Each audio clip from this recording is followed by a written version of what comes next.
حماد صاحب پوچھتے ہیں جے پور سے کہ السلام علیکم، someone has committed a major sin نعوذ باللہ زنا، ask Allah for forgiveness by crying. مطلب اس کا خلاصہ یہ ہے کہ ایک صاحب سے بہت بڑا گناہ، زنا جیسا گناہ ہوا ہے، اور وہ بہت اس نے توبہ بھی کی اور ساری چیزیں کی، لیکن اس کے باوجود اس کا اندر کا گلٹ جو ہے یہ ختم نہیں ہو رہا ہے، جس کی وجہ سے اس کو ایسا لگتا ہے کہ شاید میری توبہ قبول نہیں ہوئی ہے۔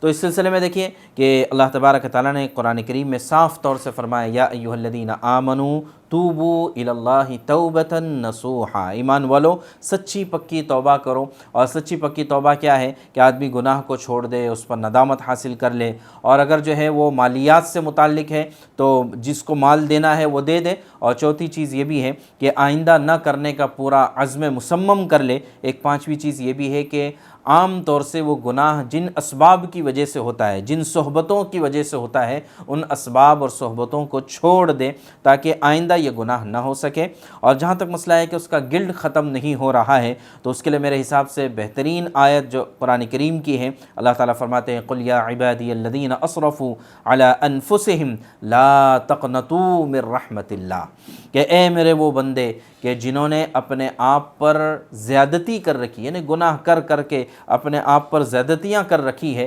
ایسے بندوں سے بھی اللہ تعالیٰ خطاب کر کے فرماتے ہیں لا تقنطوا من رحمت اللہ،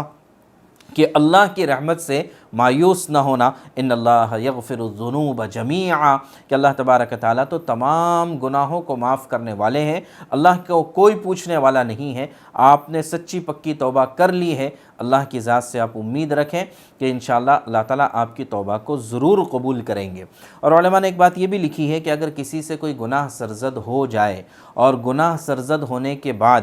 گناہ کا گلٹ اور اس کا افسوس مٹانے کے لیے اگر کوئی اپنے آپ کو اس بات سے تسلی دے دے کہ شاید یہ گناہ میرے مقدر میں لکھا ہوا تھا، یعنی تقدیر کا سہارا لے لے افسوس مٹانے کے لیے، گلٹ ختم کرنے کے لیے، تو اس کی بھی اجازت ہے، اس کی بھی گنجائش ہے۔ تو لہٰذا